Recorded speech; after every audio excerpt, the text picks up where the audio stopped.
오늘은 지난 시간에 예고했던 대로 원의 방정식에 이어서 진도를 나가보도록 하겠습니다. 우리가 지난 시간에는 원의 방정식의 가장 기본 형태라고 할 수 있는 표준형에 대해서 배웠었어요. 이름 자체가 중요한 것은 아니고요. 어쨌든 원의 방정식의 가장 기본 꼴은 두 가지를 알아야 했었습니다. 뭐와 뭐였죠? 원의 중심과 반지름의 길이를 알 때 원의 방정식을 완성을 할 수가 있었어요. 한번 여기서 잠깐 우리 직선의 방정식을 조금 복습을 하고 가볼까요? 자, 직선의 방정식의 표준형이라 할 수 있는 거는 뭐였냐면 y는 ax 플러스 b 꼴이었습니다. 왜 y는 ax, b 꼴이 표준형이 되냐면요. 표준형 자체의 의미가 도형의 가장 대표적인 정의로부터 직접적으로 유도되는 방정식을 표준형이라고 하거든요. 이 직선이라는 것의 정의를 살펴보면 정의에서 등장하는 게 바로 기울기와 y절편. 바로 이 두 개를 직접적인 정보를 알려주는 이거로부터 직접적으로 유도되는 식을 바로 우리가 도형의 표준형이라고 할 거거든요. 그리고 반면에 우리는 이 직선도 일반형으로 나타낸 게 어떻게 생겼는지 알았었어요. 어떻게 생겼죠? ax 플러스 by 플러스 c는 0이었습니다. 자, 얘의 특징을 보자면 어떤 특징을 갖고 있었냐면은 1차 방정식이고요. 뭐에 대한 1차 방정식이었다? x와 y에 대한 1차 방정식인 특징을 갖고 있었어요. 이게 바로 직선인 경우에 대한 얘기였고요. 오늘은 이제 원에 대해서 일반형을 다뤄볼 건데 일단 원의 표준형, 지난 시간에 배웠던 내용을 다시 복습을 해보자면 원의 표준형은 어떻게 생겼었냐면은 두 점 사이의 거리 공식이 들어갔었죠. 그리고 r제곱. 여기서 알 수 있는 정보가 있었죠. 원의 가장 정의가 되는 중심으로부터 일정한 거리, 즉 반지름만큼 떨어진 점들의 모임, 이 정의로부터 직접적으로 유도되는 방정식이 원의 방정식의 표준형이라고 할 수 있었습니다. 그렇다면 이제 이 일반형이 어떻게 생겼는지를 추측을 해볼 건데요. 일반형이 생겼는지 어떻게 추측을 해볼 거냐면은 얘를 전개를 해볼게요. 얘를 전개를 해봤자 어차피 원의 방정식인데 똑같은 식을 그냥 전개해서 적은 것 뿐이잖아요. 자, 전개해서 적어보겠습니다. 그럼 전개해서 적으면은 x제곱 마이너스 2ax 플러스 a제곱 플러스 여기 잘못 적었네요. 여기 y죠? 그 다음에 y제곱 마이너스 2by 플러스 b제곱 마이너스 r제곱은 0. 저변으로 다 이항시키겠습니다. 자, 이렇게 보니까 우리는 무슨 방정식으로 볼 수 있냐? 직선과 달리 2차 방정식인 거를 볼 수가 있네요. 근데 뭐에 대한 2차 방정식? x와 y에 대한 2차 방정식으로 볼 수가 있겠네요. 내림차순으로 조금 더 보기 좋게 써볼게요. 그럼 x제곱 플러스 y제곱 2차식 먼저 쓰고요. 1차식 데려오고요. 나머지 아무것도 붙어 있지 않은 상수 취급할 수 있는 애들을 뒤에 써줬습니다. 여기서 우리가 이 부분을 치환해서 대문자로 A로 두고 이 부분은 대문자 B, 이 부분은 어쨌든 숫자 역할이기 때문에 대문자 C로 정리를 하면 우리가 일반형을 어떻게 정리를 해줄 수 있냐? x제곱 플러스 y제곱 플러스 어떤 숫자 1차항 그 다음에 마지막 상수항은 0. 이렇게 정리된 게 바로 원에 대한 일반형이구나 라고 생각을 할 수가 있겠습니다. 그게 바로 우리가 오늘 배울 제목에서도 드러나는 방정식 얘가 나타내는 도형은 도대체 무엇일까 라는 거에 정답이라고 할 수가 있겠죠. 얘가 나타내는 도형의 방정식은 뭐다? 바로 원이다 라는 겁니다. 자, 그러면은 일단 직선과 비교해서 조금 더 특징을 알아볼게요. 원의 방정식의 일반형이 갖는 특징이 무엇일까? 일단 직선의 방정식의 일반형이 갖는 특징은 x, y에 대한 1차 방정식이었어요. 반면에 원의 방정식의 일반형이 갖는 특징은 뭐죠? 지금 지켜보니까 x와 y에 대한 2차 방정식이라는 거를 알 수가 있네요. 2차 방정식. 조금 더 세부적으로 특징을 알아볼게요. 2차 방정식인데 우리 직선에서는 이 A와 B가 굳이 같을 필요가 없었어요. 그치만 이 원에서는 X제곱과 Y제곱의 개수가 항상 같아야 합니다. 같아야 합니다. 직선의 방정식과 조금 다른 특징이죠. AB의 개수가 같을 필요가 없었었는데 원에서는 이제 지금은 약분해서 다 1이지만 항상 x제곱과 y제곱의 개수가 같아야 된다는 특징이 있고요. 또 하나 보면은 x, y 항이 없다는 걸 볼 수가 있어요. x, y 항이 그것도 하나의 특징이 될 수 있겠죠. x, y 항이 존재하지 않는다라는 특징을 가지고 있습니다. 이렇게 해서 원의 방정식, 일반 형태가 갖는 특징을 알아봤고요. 자, 이런 걸로 생긴 이제 식이 나온다, 방정식이 나온다 하면 이건 원이구나 라고 눈치를 채시면 되겠습니다. 자, 근데 단순히 여기서 끝내는 게 아니라 우리는 표준형과 일반형을 두고 봤을 때 어떤 게 더 좋아요, 우리한테? 당연히 표준형이 좋죠. 왜요? 정보를 많이 알려주니까. 바로 눈에 보이게 알려주니까. 그렇기 때문에 우리 일반형으로 지금 이러한 방정식 형태로 일반형 방정식으로 원이 나오더라도 이 원에 대한 정보를 구체적으로 알기 위해서는 결국에는 표준형으로 바꿔주는 작업이 필요해요. 그래서 요 작업을 많이 연습을 하셔야 되거든요. 한번 그 작업 연습하는 것도 한번 봐볼까요? 결국에는 지금 위에 주어진 이 식을 완전제곱식 2개로 만드셔야 돼요. x에 대한 완전제곱식, 그리고 y에 대한 완전제곱식, 그리고 나머지 숫자. 이런 식으로 지금 만드셔야 되거든요. 한번 같이 해보겠습니다. 그럼 지금 이 일반적인 형태로 같이 해볼까요? 일반적인 형태로 가면은 x제곱 플러스 그 다음에 ax가 와야겠죠? 그 다음에 이제 어떤 숫자가 들어가야 될지, 그래야지 완전제곱식이 완성될지 생각해 봐야 되고, y에 대한 완전제곱식도 만들어야 되니까 1차항까지 데려오고 또 어떤 숫자를 넣어야 될지 생각을 해봐야겠죠. 그 다음에 숫자들은 다 옆으로 빼겠습니다.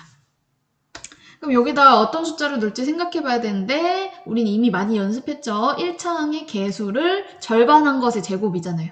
얘의 절반은 2분의 a고 이것의 제곱은 4분의 a제곱을 집어넣으면 되겠죠. 마찬가지 이유로 4분의 b제곱을 넣어주시면 되겠습니다.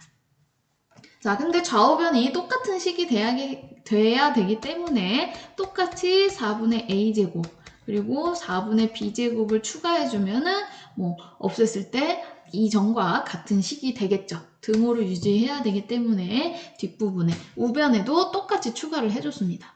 그러면 어떤 지금 완전제곱식이 나오냐? x 플러스 2분의 a 그리고 y 플러스 2분의 b의 전체 제곱은 얘도 통분해서 써볼까요? 통분해서 조금 이쁘게 써보면 a제곱 플러스 b제곱 마이너스 4c 이렇게 되겠네요. 그쵸? 바로 위에 나와 있는 일반형은 이런 식으로 x와 y에 대한 완전제곱식을 각각 만들어줘서 표준형으로 바꿔줄 수 있다는 거예요. 자, 지금 문자로 써있긴 하지만 우리가 표준형에서 얻을 수 있는 정보를 한번 써볼까요? 즉, 중심과 반지름 한번 생각을 해보겠습니다. 중심은 몇 콤마 몇? 2분의 a라고 대답하시면 안 돼요. 마이너스를 생각하셔야죠. 마이너스 2분의 a, 마이너스 2분의 b가 되겠죠. 그 다음에 반지름은 얘를 그대로 데려오면 안 되죠? 어떻게 해야 되죠? 루트를 씌워야 됩니다. 각각 루트 씌워놓은 것과 같고 루트 4는 2로 바뀌고 위에는 루트가 남아있겠네요. 자, 그래서 이거를 공식처럼 절대 외우실 필요 없습니다. 외울 필요 없어요. 이거는 공식이 아닙니다. 그냥 한번 우리가 일반형을 표준형으로 바꿔본 거고요. 여기서 여러분들이 챙겨가셔야 할 건 뭐냐? 바로 이렇게 일반형이 나타났을 때 이 일반형이 원이 되려면은 조금 더 조건이 있어요. 딱 보여지는 x, y에 대한 2차 방정식이다. 이 조건뿐만 아니라 우리가 얘를 표준형으로 바꿨을 때 여기가 무슨 부분이죠? 반지름 제곱 부분이잖아요. 그럼 제곱하기 전 이 반지름도 항상 양수가 나와야 된다는 걸 기억을 하셔야 되거든요. 요거 관련된 문제가 종종 출제가 되기도 해요. 그래서 뭐 A, B, C 중에 하나를 미지수로 주고 요걸 만족하기, 원이 되기 위한 뭐 미지수의 범위를 구하라 이런 문제가 나오거든요. 우리가 이따도 풀어볼 건데 여기서 챙겨가실 거는 뭐 중심과 반지름을 공식처럼 외우시는 게 아니라 반지름이 항상 양수가 돼야지만 당연히 원의 방정식이 되겠죠. 이렇게 생겼다고 해서 무작정 표준형꼴로 고쳤다고 해서 무조건 항상 원이 되는 게 아니라 반지름 부분이 양수여야지만 원이 된다는 것을 이해하시면 되겠습니다. 여기까지 한번 정리를 해보고요. 바로 교과서 예제를 통해서 문제를 같이 풀어보도록 하겠습니다. 자, 예제 2번입니다. 131쪽이고요. 지금 x와 y에 대한 2차 방정식을 두고 얘가 어떤 도형인지 말해보라고 했네요. 물론 우리는 원이라는 것을 추측할 수는 있으나 그냥 원만 대답하시면 안 되고 원의 정보를 구체적으로 말해줘야죠. 중심이 몇이고 반지름이 몇인 원이다 라고 구체적으로 말을 해주셔야 됩니다. 그러려면 우리가 이 일반형 그대로에서는 이 두 가지 정보를 얻을 수가 없죠. 그럼 결국엔 뭐 한다? 표준형으로 바꾸는 작업 하시면 됩니다. 이건 뭐 우리가 워낙 연습을 했기 때문에 이제 잘 할 수 있겠죠. x제곱 다음에 1차항, x에 대한 1차항 데려오고요. 뒤에 추가할 숫자 자리 남겨주고 y제곱 플러스 6y 뒤에 숫자 추가할 자리 남겨주고 숫자는 다 이항시킵니다. 이제 숫자를 추가해주면 되겠죠. 몇을 추가할까 봤더니 절반의 제곱 4네요. 절반의 제곱 9고요. 좌변의 4와 9를 갑자기 추가했기 때문에 우변의 4와 9를 마찬가지로 더해줘야지 등호가 유지가 될 수 있습니다. 그 다음에 이제 정리만 해주면 되겠죠. 뭐의 완전제곱? x-2의 완전제곱, y 플러스 3의 완전제곱은 다 더하면은 16이다 라는 사실을 알 수가 있네요. 그럼 이제 최종 답을 쓸 수 있죠. 중심이 몇이고 지금 중심 몇 콤마 몇이죠? 2 콤마 마이너스 3입니다. 부호 주의하세요. 부호. 중심이 2 콤마 마이너스 3이고 반지름 길이가 몇인? 16이라고 절대 쓰시면 안 돼요. 헷갈리시면 안 됩니다. 반지름 길이가 4인 원이구나. 이렇게 정리를 해주시면 되겠습니다. 그러면은 예제와 똑같은 문제거든요. 문제 3번 한 번 영상 멈추고 여러분들이 직접 풀어보신 다음에 이거는 예제 2번과 똑같기 때문에 따로 풀이를 하진 않을게요. 뒤에 있는 답을 여러분들이 직접 맞춰보시기 바랍니다. 이어서 4번 문제 같이 풀어보도록 할게요. 문제 4번입니다. 한번 4번도 일단은 도전은 해보도록 합시다. 영상 멈추고 도전해보시고 다시 재생해주세요. 자, 이 문제가 아까 오늘 수업 처음 도입할 때 중요하다고 이거는 가지고 가야 된다 했던 부분인데요. 한번 같이 보겠습니다. x와 y에 대한 2차식, 즉 원을 나타내는 일반형이 나와 있네요. 일반형, 원의 방정식이 나와 있고 얘가 실제로 원을 나타내도록 실수 k 값의 범위를 구하라고 했네요. 아직 잘 무슨 말인지 납득이 안 가긴 하는데 얘는 항상 원인데 항상 원이라고 말 안 했어요. 뭘 만족해야 한다고 했습니다. 봅시다. 원이라고 추측은 할 수 있지만 완벽히 그 부분까지 만족을 해야 원이 나타내지거든요. 일단은 얘가 어떤 형태인지 알아보기 위해서 우리는 표준형으로 고쳐줘야지 더 많은 정보를 얻을 수가 있어요.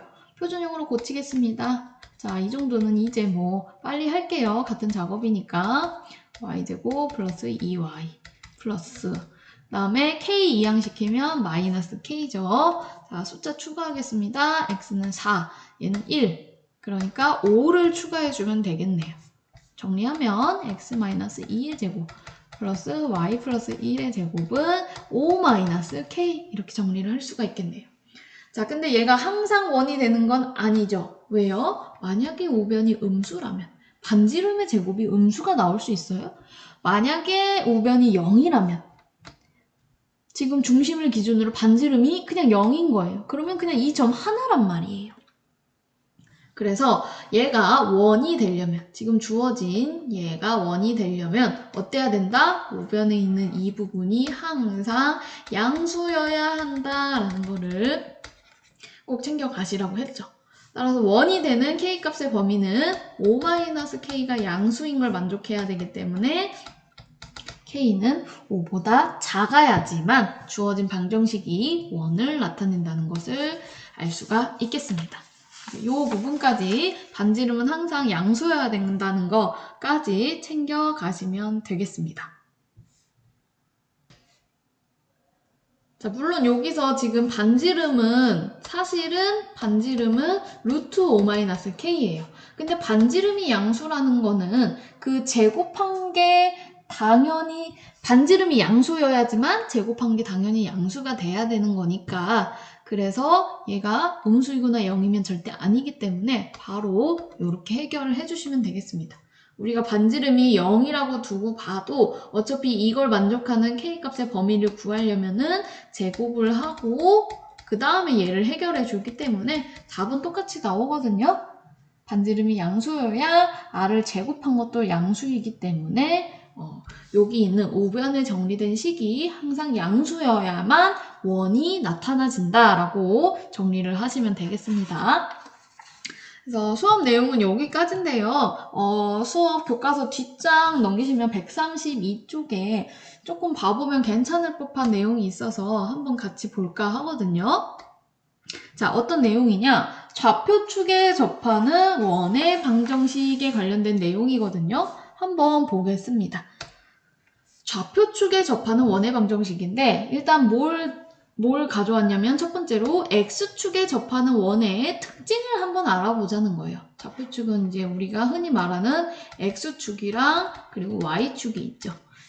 먼저 x축에 접하는 원부터 생각해 봅시다. 그래프로 보자면은 이런 식으로 나타나겠죠. x축에 접하는 원들은 이렇게 4개 형태로 나타낼 텐데 얘네들의 중심과 반지름의 길이를 비교해 보자는 거예요. 지금 얘의 중심을 구해보면 3,2라는 걸 알 수가 있어요. 그렇죠? 직접 3칸, 2칸 세시면 됩니다. 여기는요, 마이너스 3,2고요. 얘는요, 마이너스 3, 마이너스 2이네요. 그 다음에 여기는요, 여기는 3, 마이너스 2이죠. 그 다음에 반지름을 지금 따져보니까 어떻냐면 4가지 원 다 반지름의 길이가 몇입니까? 반지름의 길이 2라는 걸 알 수 있어요. 그럼 반지름과 이 중심의 좌표를 조금 비교해 보려고 하는데요. 지금 비교해 보니까 2가 나타난 부분이 y좌표 쪽에 나와 있네요. 요 밑에 있는 원들은 정확히 2는 아니지만 마이너스가 붙은 2예요. 그러면은 어떤 결론을 내릴 수 있느냐? x축에 접하는 원들은 중심의 y좌표의 절대값을 씌운 게, 왜요? 아까 마이너스 2도 있으니까 절대값을 씌운 게 정확히 반지름의 길이와 일치하는구나 라고 정리를 할 수가 있겠네요. 자, 지금 이해가 가시나요? 이해가 가세요? 왜요? x축에 접한다는 거는 이렇게 된다는 건데 이 중심의 좌표가 만약에 a, b예요. 그러면 수직으로 내린 이 길이가 몇이란 얘기예요? b라는 얘기죠. 즉 여기 있는 반지름 길이와 y좌표의 절대값이 일치할 수밖에 없다는 결론을 내릴 수가 있다는 거예요. 그림으로 보면 충분히 이해가 가실 겁니다. 자, 그러면은 지금은 x축에 접하는 원만 생각을 해봤는데 여러분들이 한번 직접 y축에 접하는 원과 x와 y축 동시에 접하는 원이 그 중심의 좌표와 그리고 반지름의 길이가 어떤 관계가 있는지 한번 생각을 해보면 좋을 것 같거든요. 잠깐 한번 영상 멈추고 132쪽에 있는 탐구 1과 탐구 2를 생각해 보시면 되겠습니다. 자, 충분히 생각을 해보셨나요? 선생님은 직접 아까와 같이 그 컴퓨터 프로그램 캡처 화면을 가져와 봤거든요. 한번 캡처 화면을 같이 보면서 Y축에 접하는 원, 그리고 X축과 Y축 동시에 접하는 원의 특징을 살펴보겠습니다. 일단 맨 처음에 Y축에 접하는 원이거든요. 지금 Y축에 다 접했다는 사실을 알 수가 있어요. Y축에 접하는 원은 어떤 사실을 알 수 있냐? 반지름의 길이가 지금 이 길이잖아요. 이 길이가 정확히 지금 몇이죠? A잖아요. 그럼 뭐랑 같다는 걸 알 수 있다? 반지름의 길이와 중심의 X좌표가 같다는 걸 알 수 있구나. 반면에 우리가 여기 밑으로 내려가면은 X축 밑으로 내려가면은 여기도 A, 마이너스 B가 될 거고 지금 물론 정확한 좌표를 알 수 있긴 하지만 이렇게 가볼게요. Y축 반대편으로 가면은 여기는 마이너스 A, B가 될 겁니다. 하지만 어쨌든 반지름 길이는 항상 A라는 사실을 알 수가 있네. 그렇죠? A. 그러면 어떤 결론을 낼 수 있다? 반지름의 길이와 X축의 좌표의 절대값을 씌우면 정확히 일치하는구나. 어떤 결론이요? 중심의 무슨 좌표? 이번에는 X좌표에 뭘 씌워요? 절대값을 씌운 값이 뭐랑 일치한다? 반지름의 길이랑 일치하는구나. 이렇게 정리를 할 수가 있겠습니다. 자, 그 다음에 이번에는 X축과 Y축에 동시에 접하는 점을 생각해 보겠습니다. 그림으로 그려지면 이런 식으로 그려지겠죠? 그러면 지금 여기가 2,2긴 하지만 조금 더 일반적으로 표현을 해볼게요. A, A일 수밖에 없겠죠. 똑같을 수밖에 없어요. 왜요? X축과 Y축 동시에 접하려면요. 그럼 반지름의 길이도 누가 봐도 A, 이 길이도 A. 그럼 무슨 사실을 알 수 있다? 중심의 좌표에 나타나는 X좌표, Y좌표 다 같을 뿐 아니라 얘가 뭐까지 같다? 반지름의 길이까지 같다라는 걸 알 수가 있겠네요. 근데 이제 중심의 좌표는 이제 3, 4분면으로 가면 음수가 나타나기도 하기 때문에 절대값과 같다라고 표현을 해주시면 되겠죠. X축과 Y축에 동시에 접하는 원은 중심의 X좌표 절대값과 뭐랑 같다? 중심의 Y좌표 절대값과 같고요. 얘가 또 뭐까지 같다? 반지름의 길이까지 같다는 것을 알 수가 있겠네요. 그래서 132쪽에 있는 좌표축에 접하는 원의 방정식이 갖는 특징에 대해서도 알아봤습니다. 그래서 이번 시간까지 해서 원의 방정식에 대해서 정리를 해봤고요. 다음 시간에는 원과 직선의 위치 관계에 대해서 배울 거고요. 그렇게 해서 이어서는 접선의 방정식까지 구해보는 내용을 배우도록 하겠습니다. 이상입니다.